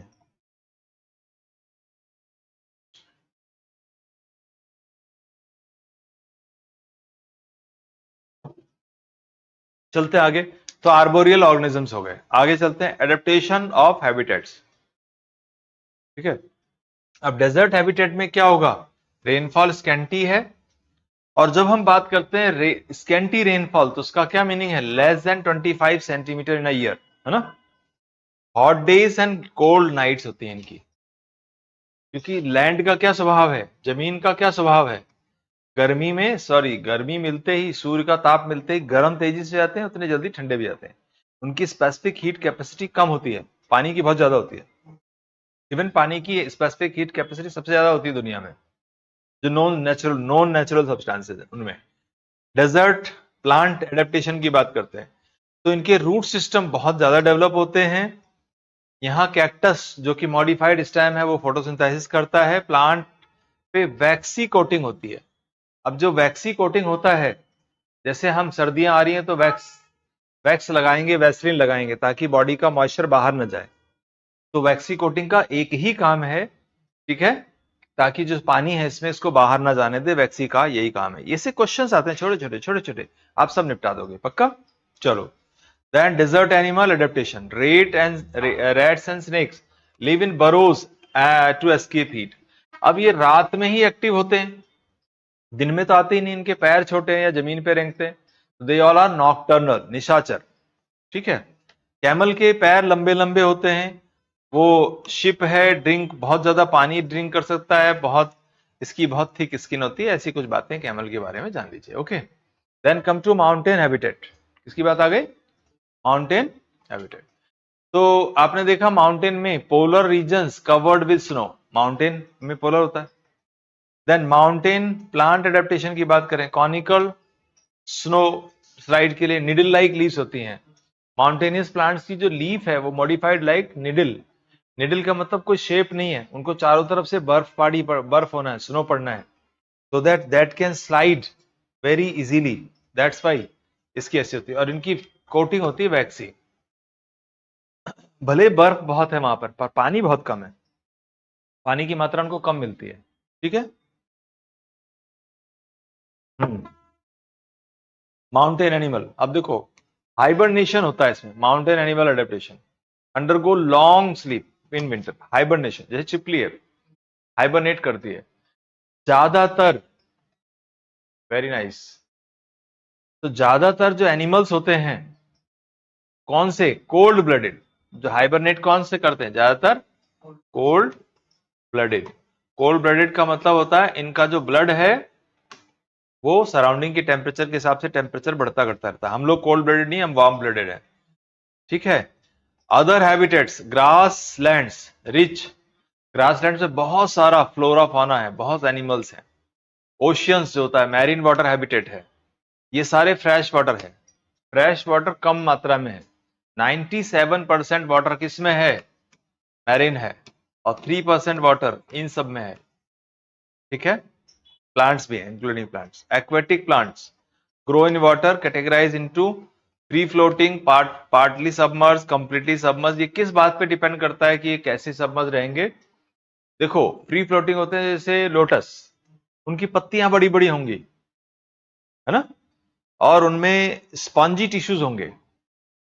जो सबमर्ज्ड हैं, पानी के अंदर डूबे हैं, उनकी पत्तियां रिबन लाइक होंगी। पत्तियां कैसी होंगी, ribbon like, so that they can flow, move easily, water currents को फेस कर सके, टूटे ना। एक होता है rooted, rooted rooted and submerged, एक वो भी होता है रूटेड एंड फ्लोटिंग, मतलब जमीन पे रूटेड है और जाके इनकी जड़े ज्यादा मजबूत, मतलब एडवांस नहीं होती, इनको पानी ज्यादा एब्जॉर्ब करने की जरूरत नहीं है, क्यों, पानी में ही है। इनकी जो लीफ है क्यूटिकल, उसके ऊपर वैक्सी कोटिंग होता है ताकि वो उसको सड़ने गड़ने से बचा सके, ऐसा होता है। चलो इसमें स्टोमेटा अपर सरफेस पर होते हैं ज्यादातर। तो करेक्टराइज, अब देखो characterise, characteristic of living, grow, move, ये सब बहुत सिंपल है। Reproduce, release energy, excrete, definite life span, living cells, food, ठीक है। This is what simple questions. यहां से आई डोंट थिंक कि बहुत ज्यादा कुछ चीजें आपको समझनी भी चाहिए, यहाँ पर आता है सबको। अर्थवर्म कैसे कैसे ब्रीथ करता है, स्किन से। फिश कैसे करती है, गिल्स से, गिल्स में ऑपरकुलम और इससे उसे सेपरेट करता है। प्लांट करते हैं स्टोमेटा से, exchange of gases. All living things respond to change around them, इसको बोलते हैं स्टिमुली, स्टिमुलाई, ठीक है। Stimuli and response, stimuli and response. मान लीजिए कि मेरी आंखों में तेजी से रोशनी आई और मैंने अपनी आंखें झपक ली, तो झपकना, आंखें झपकना रेस्पॉन्स हुआ, स्टिमुलाई लाइट हो गया। Okay, touch me not plant जो होता है वो स्टिमुली शो करता है। इसके अंदर जो जैसे जैसे हम छूते हैं वहां से वाटर कहीं दूसरी जगह में, पुडिका में उसके वाटर शिफ्ट कर जाता है। तो बहुत सारे ऐसे टर्म्स हमने देख लिए जो अभी हमने यहां डिस्कस किए, ठीक है। लॉन्ग स्लीप कंडीशंस ये हमने देख लिया। पोलर रीजन्स में कैमोफ्लेज एक और टर्म है, नेचुरल कलरिंग, जैसे आपने देखा गिरगिट रंग बदलता रहता है, ऐसे बहुत हम लोग भी कुछ स्पेसिफिक सूट्स बनाते हैं फौजियों के लिए जिनको हमें कैमोफ्लेजिक कंडीशन में डालना होता है। नेचुरल, बट नेचुरल है यहाँ पर बात, natural colouring that blends with surroundings, okay, that blends with surroundings, okay. तो आपका हो गया ये stimuli, change in surrounding triggering, okay, response. Excretion क्या हुआ, removal of waste from body. Reproduction हो गया, producing own kind movements from one place to another, okay. Motion की बात करते हैं और सीधा मैं क्वेश्चन पे ही बात करूंगा, ज्यादा कुछ नहीं, बाकी आप देख लेंगे। तो ये हो गया different kind of transport, then measurement, ठीक है। Actual path length is covered by object, इसको बोलते हैं डिस्टेंस। डिस्टेंस जो होता है, जैसे मान लो कोई ऑब्जेक्ट यहां पर है, ऐसे ऐसे करके मूव करके बी जगह चले गई, तो एक्चुअल पाथ लेंथ कवर्ड। अब देखो अननोन क्वांटिटी को किसी भी नोन क्वांटिटी से, जैसे बाट से आलू को तौलना, तो बाट क्या है, नोन क्वांटिटी, आलू क्या है, अननोन क्वांटिटी। मेजरमेंट में ये दो चीजें, दो टर्म है बस, इन्हीं चीज का कंपैरिजन मेजरमेंट कहलाता है। इसकी मीटिंग यूनिट्स होती हैं अलग अलग, जिनको हम एसआई यूनिट्स कहते हैं। एसआई यूनिट होता है standard system of units, international units.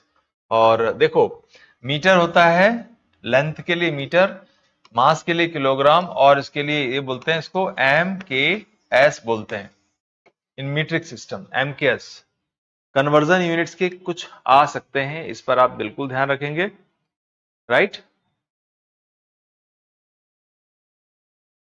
अब ये SI सिस्टम जो एडवांस है क्या है, यूनिवर्सली एक्सेप्टेड है, वेरी स्मॉल मेजरमेंट भी किए जा सकते हैं छोटी छोटी चीजों के लिए, और do not change with time. एक बार हमने यूनिवर्सल लेवल पर किसी चीज को डिसाइड कर लिया तो उसको टाइम के साथ को चेंज नहीं करते, फिक्स रहते हैं, ठीक है। मैं जब छोटा था तब भी मीटर था, आप जब छोटे थे तब भी मीटर था, और अब जब हम सब बड़े हो गए तब भी मीटर है, तो बदले नहीं।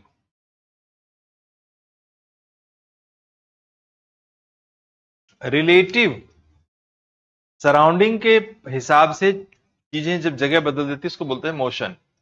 अगर कोई चीज अपनी जगह नहीं बदल रही है ना, जैसे ये ग्राफ है, ये डिस्टेंस दिखा रहा है, ये टाइम दिखा रहा है। अगर ग्राफ ऐसे है, टाइम है, ग्राफ है parallel to the time axis, तो इसका मतलब क्या हुआ, ये इसका मतलब ये हुआ कि बॉडी रेस्ट पर है। बन अभी कई कई तरह के होते हैं, ये ट्रांजिशनल हो सकते हैं, सर्कुलर हो सकते हैं, ऑसिलेटरी हो सकते हैं, रैंडम हो सकते हैं। चींटियां जब चलती हैं रैंडम चलती हैं, फुटबॉल प्लेयर्स रैंडम मूव करते हैं, है ना। सर्कुलर मोशन, जो घड़ी की सुई है सर्कुलर मोशन करती है। रहट वहट में ये पंखे चल रहे हैं, सर्कुलर मोशन है ब्लेड्स का। तो अब देखो एक टर्म आया ट्रांजिशनल मोशन, इसको देखना है। When objects move in the same direction and covers equal distance in given interval time, same direction में बॉडी मूव करती है ऐसे, और equal distance covers equal distance in given interval time, ऐसे मोशन को हम ट्रांजिशनल मोशन करते हैं। कोई मान लीजिए ऑब्जेक्ट है ऐसे। इसके बाद में एक टर्म आया रेक्टिलिनियर, जहां पर कि बॉडी जो मूव करती है along straight line is called linear या रेक्टिलिनियर, ठीक है। जैसे बस मूव करती है। सर्कुलर की बात करते हैं तो इन अ सर्कुलर पाथ। अगर हम बात करते हैं रोटेशनल, अबाउट इट्स एक्सिस, जैसे नॉर्थ जो अपना पोल स्टार है, that is exactly existing on the north pole, यहां पर है पोल स्टार, तो अर्थ लगातार अपने एक्सिस पे रोटेट कर रही है, एक्सिस पर रोटेशनल, जैसे लट्टू भी घूमता है, ठीक है। पीरियडिक मोशन का मतलब हुआ जहां पर टू एंड फ्रो मोशन होता है, जैसे पेंडुलम है, जैसे घड़ी की सेकंड की सुई है, पृथ्वी का सूर्य के चारों ओर चलना है, ये सब पीरियडिक मोशन है। The motion which covers in equal time, जिसमें चेंजेस होते हैं टू एंड फ्रो मोशन के इक्वल टाइम में होते हैं, कंप्लीट इस तरह से object this thing.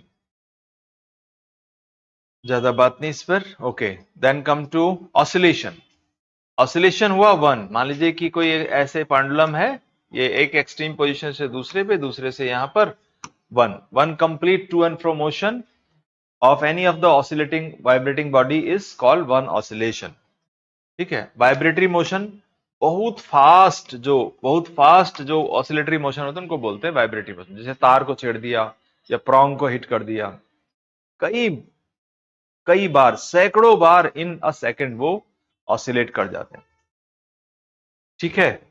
Random motion मतलब डिफरेंट डायरेक्शंस।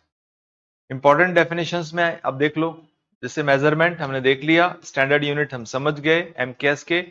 एस्टिमेशन होता है जहां पर, जैसे यहां से वहां तक क्या डिस्टेंस है, यहां से वहां का क्या है, ऐसे एस्टिमेट करना है विदाउट एक्चुअल। ये सारे के सारे टर्म्स हैं, आप इसको एक बार समझ लेना। जिस टर्म पर आपको बाधा आती है उसको दोबारा रिपीट करके देख लेंगे पीडीएफ के थ्रू। सो यहां पर मैं बताना चाहता हूं कि आप, जब मैं ये कवर करूंगा 3 पार्ट मैराथन्स का, 3 पार्ट आएगा। इसका एक पार्ट आज हम कर रहे हैं 6 to 8 एनसीईआरटी की एनालिटिक्स कर रहे हैं, कहां पर क्वेश्चन है, क्या चीज पूछी जाती है। जितने भी क्वेश्चन है किसी न किसी स्टेटमेंट में मैं यहां पर कन्वर्ट किया हुआ है, ताकि आपको कम समय में कंसेप्ट बिल्ड कर जाए अपना। अगली जो मैराथन होगी ठीक 12 तारीख को, आज 10 तारीख है, 10 बजे लाएंगे, और वो होगी आपकी 9th and 10th एनालिटिक्स के लिए, क्लास के लिए। और उसके बाद में, उसके एक दिन बाद 12th की। इन 3 में ही 9 घंटों में लगभग आपका काम पूरा होगा, हो सकता है टाइम थोड़ा सा ज्यादा भी लग जाए। चलो, लाइट, शेडो एंड रिफ्लेक्शंस। यहां पर मैं इस चैप्टर पर इतना क्वेश्चन है, इतना कंटेंट है कि मैं बहुत लिमिटेड सी बात करूंगा, ज्यादा जरने की जरूरत नहीं, क्योंकि बार बार आपके आगे आएगा जहां आएगा। यहां से हम सीख रहे हैं लाइट इलेक्ट्रोमैग्नेटिक रेडिएशन होती है, मतलब ना ही वो इलेक्ट्रिक फील्ड पर अगर लाइट को ऐसे मूव किया जाए और यहां पर पॉजिटिव टर्मिनल, यहां पे नेगेटिव टर्मिनल लगा दिया जाए लाइट का, तो ये डिफ्लेक्ट नहीं होती, सीधी चली जाती है। अगर यहाँ पे मैंने नॉर्थ पोल लगा दिया, यहाँ पे साउथ पोल लगा दिया, तो भी लाइट सीधी जाएगी, इट इज नॉट डिविएटिंग। तो ऐसी चीजों को बोलते हैं इलेक्ट्रोमैग्नेटिक रेडिएशन, मतलब it is not affected by either electric field और मैग्नेटिक फील्ड। चलो, does not need any material medium, कोई भी मटेरियल नहीं चाहिए इसको, मीडियम नहीं चाहिए ट्रैवल करने के लिए, वैक्यूम के थ्रू आ सकती है, सन से अर्थ पर या सन से बाकी प्लैनेट्स पे ऐसे ही जाती है बस। इसके बाद में travels in straight line, travels in straight line, हमेशा सीधी रेखा में चलती है, ये अपना डायरेक्शन को चेंज नहीं करती। बिल्कुल, आप शुरू में बेटा देख लो, पीडीएफ के बारे में बात कर रहे हैं, मैंने उसमें डिस्क्लेमर दिया है, पीडीएफ कहाँ कैसे मिलेगी आपको शुरू में बताया है, मतलब पूरे वीडियो के दौरान में बताया है। चलो, सो कहाँ मिलेगी, कैसे मिलेगी, मिलेगा क्लास के बाद। टाइप्स ऑफ ऑब्जेक्ट, ऐसे जैसे अब कैंडल है, ल्यूमिनस है, सन भी ल्यूमिनस है, जुगनू ल्यूमिनस है ना। नॉन ल्यूमिनस जैसे आसपास की चीजें हैं, बल्ब नहीं, जो लाइट नहीं देती। ट्रांसपेरेंट, ओपेक, ट्रांसल्यूसेंट, पहले हम डिस्कस कर चुके हैं, है ना। शेडो होते हैं डार्क पैचेस, कब बनते हैं, जब कोई ओपेक ऑब्जेक्ट लाइट के रास्ते में आ जाए। मान लो यहां से लाइट रेज आ रही हैं ऐसे, यहां से लाइट रेज ऐसे आ रही हैं, यहां पे कोई ओपेक ऑब्जेक्ट आ गया, तो यहां पे डार्क सी शेड बन जाएगी, डार्क पैचेस। ओके, तो पैच शेडो बनने के लिए 3 कंडीशन जरूरी हैं, opaque object, source of light and screen. अब मान लो कि मेरी छाया यहां बन रही है इस तरफ, पर दूसरी तरफ स्क्रीन ही नहीं है, तब नहीं बनेगा। जैसे आपको, आप सूरज के रास्ते में आ गए, सूरज और जमीन के रास्ते पे आपकी छाया बन गई जमीन पे, मान लो जमीन होती नहीं, जमीन पे छाया क्यों बनी, जो जमीन बनी है, जहां छाया बनी है, वो स्क्रीन की तरफ। अगर 3 चीजें इसमें चाहिए होता है, क्वेश्चन पूछा जाता है। ओके, देन कम टू, ये मैंने लिख भी दिया है, ऑब्जेक्ट। अब देखो, size of shadow, small object small shadow, large object large shadow, एक तो ये कंडीशन। दूसरा, decreasing distance between the object and the light source, larger shadow, decrease करेंगे। अब मान लो लाइट को ऑब्जेक्ट के बिल्कुल पास में, ऑब्जेक्ट को बिल्कुल पास में सोर्स ऑफ लाइट, बड़ी सी इमेज बनेगी, ये सोर्स ऑफ लाइट है, ऑब्जेक्ट यहां है, छोटी इमेज बनेगी ये। Increasing distance, small shadow.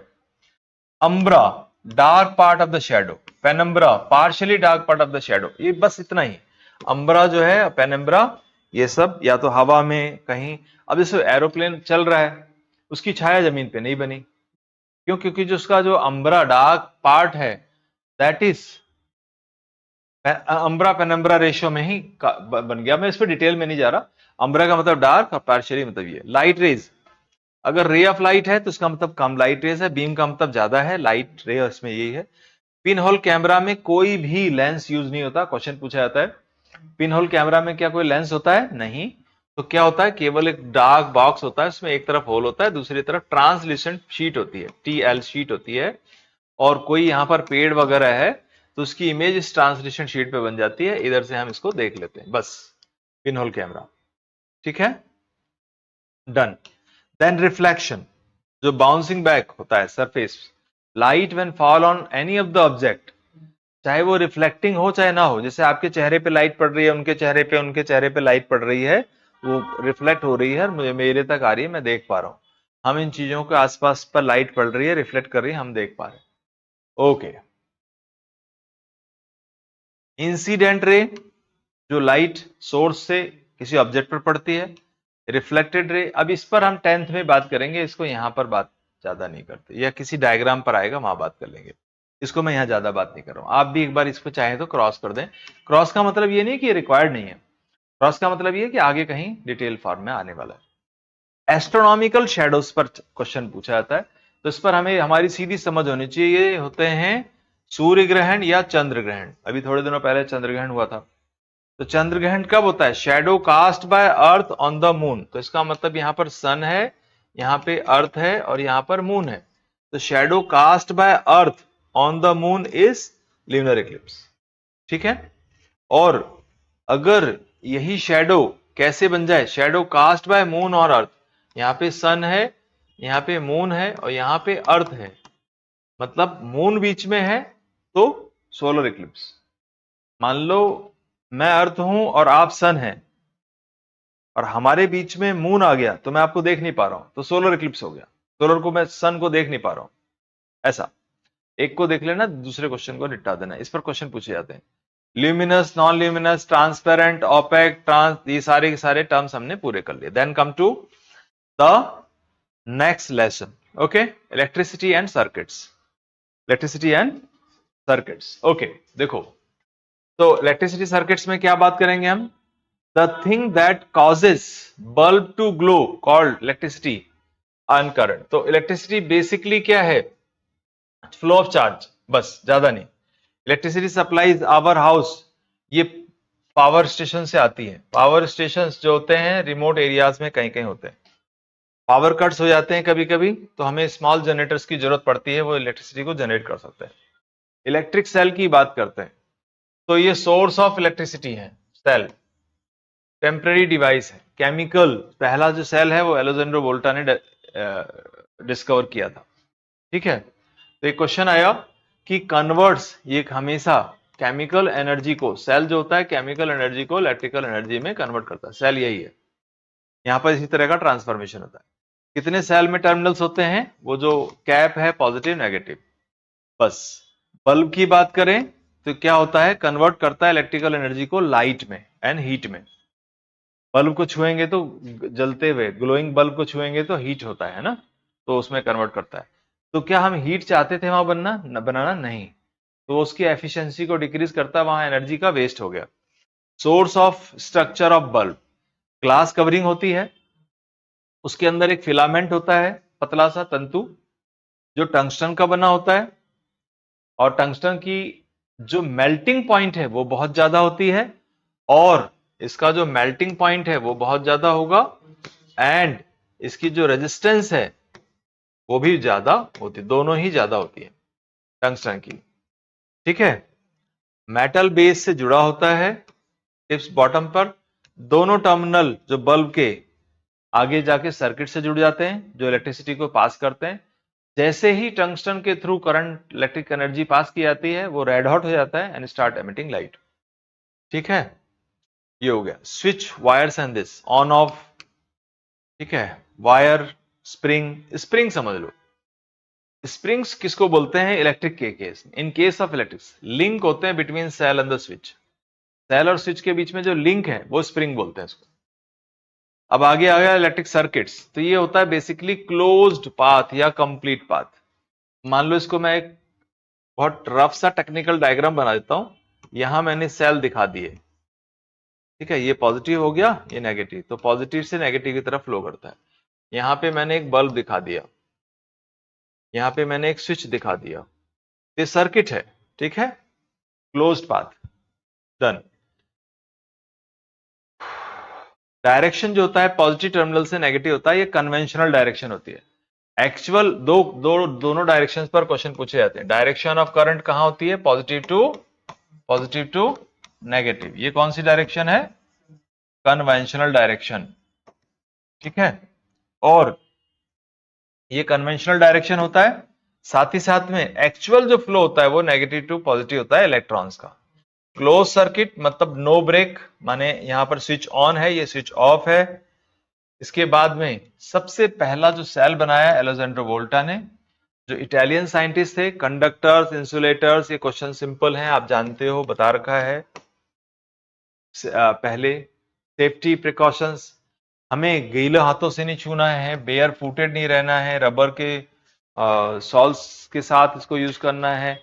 Fire extinguisher जो यूज करते हैं यहाँ पर, उसी को ही इलेक्ट्रिक फायर सेट हो जाए। अगर पानी, आग लग जाए तो पानी से न बुझा करके इसको फायर एक्सटिंग्विशर, माने कार्बन डाइऑक्साइड, ड्राई पाउडर, या ऐसी चीजें करेंगे, we will not douse the electric fire with help of water.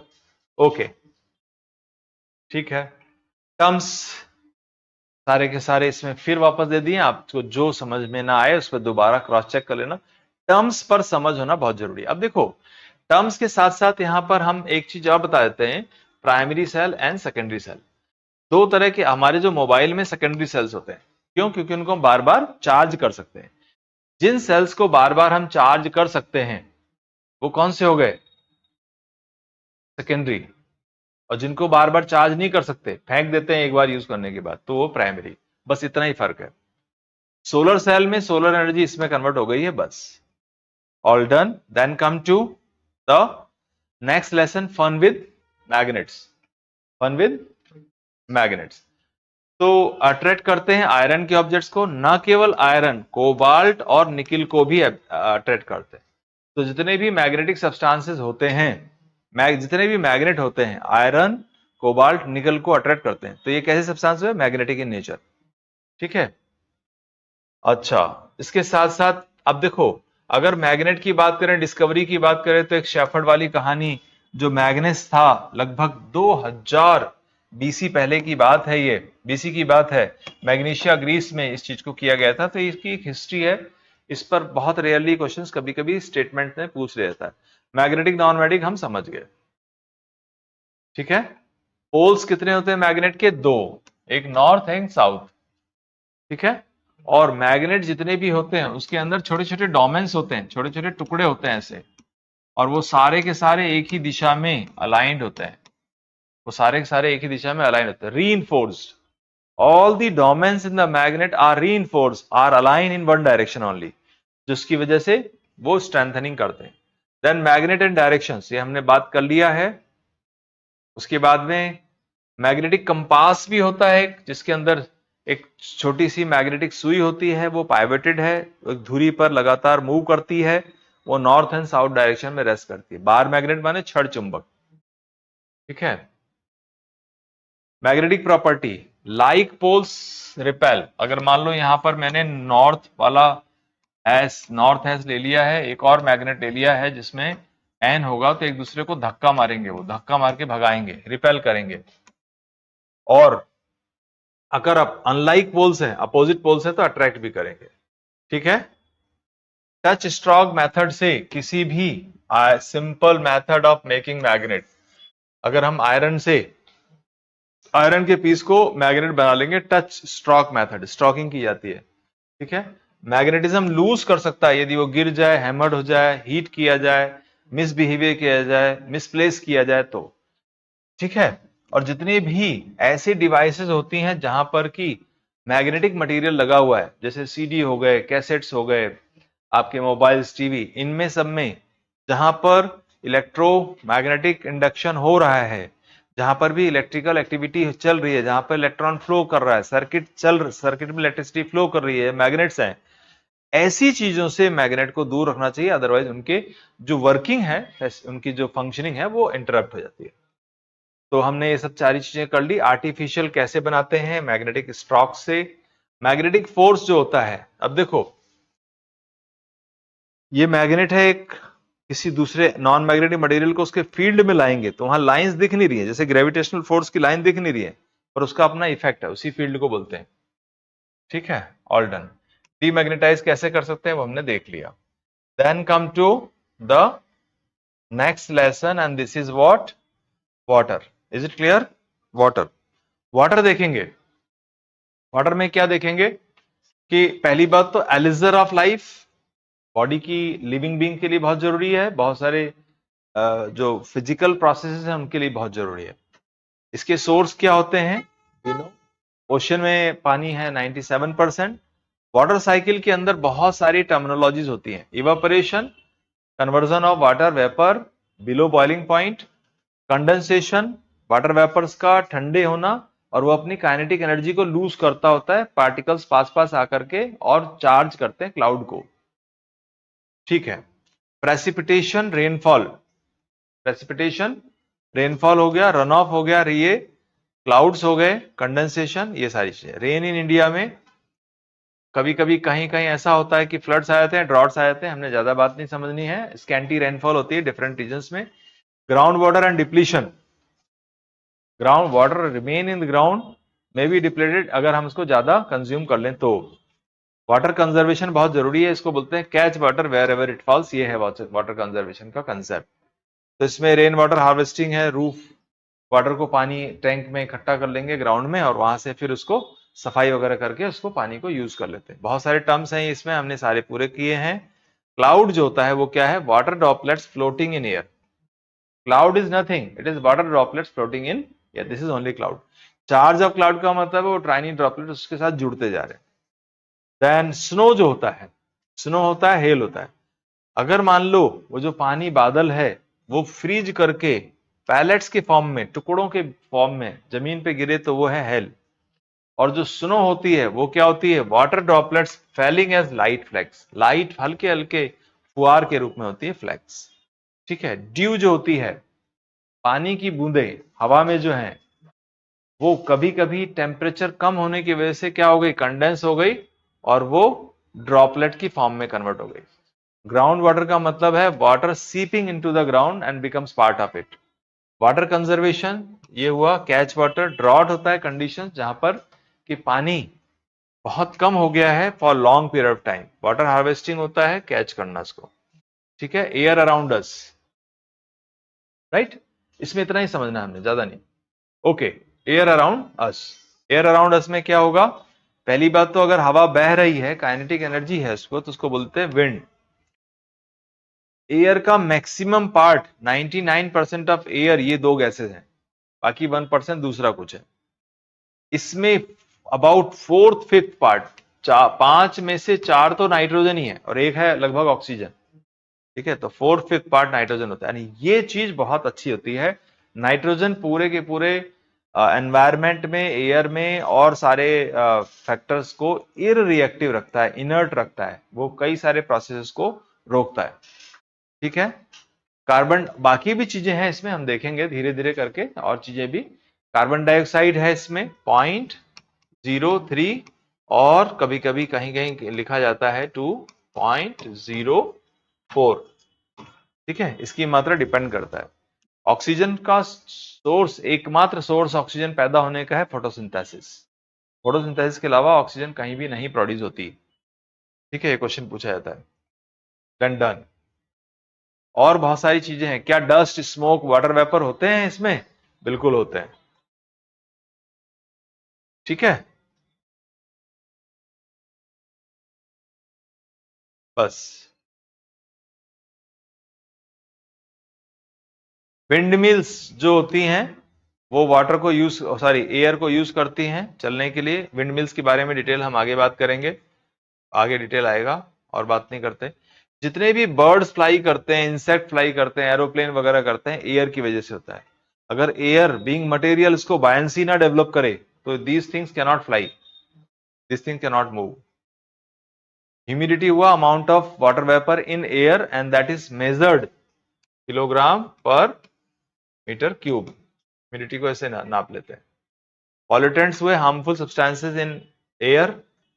Cycles होती हैं डिफरेंट, वो आगे आएंगे, आप समझ लेंगे इसको। स्मोक जो होता है, सॉलिड लिक्विड गैस सब होता है, पर अनबर्न कार्बन पार्टिकल्स मेनली होता है। स्मोक को खाली सॉलिड से नहीं कंफ्यूज करना है, सॉलिड लिक्विड गैस सारे के सारे होते हैं, अनबर्न कार्बन पार्टिकल ज्यादा होते हैं। Okay, that's about the chapter 15 and we are on 16, garbage in garbage out. यहां से क्या वैल्यू पॉइंट्स हैं, क्या क्वेश्चंस हैं, आपको क्या क्या करना चाहिए, मैं आपको फटाफट बताता हूं। चलो, गार्बेज। पहली बात तो गार्बेज को बोलेंगे कि वेस्ट मटेरियल। ये जो होता है एक एक तरह से वेस्ट मटेरियल है। Waste material produce different processes में, इनको फिल्ड कर देते हैं लैंडफिल्स में। लैंडफिल्स लो लाइंग एरिया होती हैं, हर शहर में कोई निचले इलाके होते हैं, वहां पर किया जाता है। और उसको फिल करने से पहले गार्बेज को यूजफुल और नॉन यूजफुल सब्सटेंसेस में सेपरेट किया जाता है। ठीक है, useful and non useful substances को के मीनिंग डिफरेंट है। कभी कभी हम ऑर्गेनिक मटेरियल को यूजफुल बोलते हैं, मतलब ऑर्गेनिक मटेरियल को डिकम्पोज कर लेंगे, उसको उससे मेन्योर या फर्टिलाइजर ये सब मेन्योर बना लेंगे और फिर उसका रीयूटिलाइजेशन करेंगे। एक ऐसा होता है मटेरियल जो कभी यूज नहीं होना है, ना रिसाइकिल होना है, ना कुछ होना है, वो नॉन यूजफुल में हो गया। कभी कभी यूजफुल में ऐसा बताते हैं हम कि गार्बेज से हमने रिसाइकलिंग होने वाले मटेरियल को सेपरेट कर लिया। तो ये क्वेश्चन के ऊपर डिपेंड करेगा, क्वेश्चन की क्या नीड है उस हिसाब से आपको डील करना है। देन अब जो ऑर्गेनिक मटेरियल है उनको के लिए ग्रीन बिन्स है, नॉन यूजफुल जो है, non biodegradable, non useful, non biodegradable, do not rot, ये सड़ते नहीं है, इनको ब्लू बिन्स में डाल करके या तो इनको रिसाइकिल कर लेंगे या फिर इनको डंप करेंगे। कंपोस्टिंग करते हैं और वर्मी कंपोस्टिंग। कंपोस्टिंग का मतलब ऑर्गेनिक मटेरियल को सड़ाना, सड़ा करके उससे मेन्योर बनाना, ठीक है।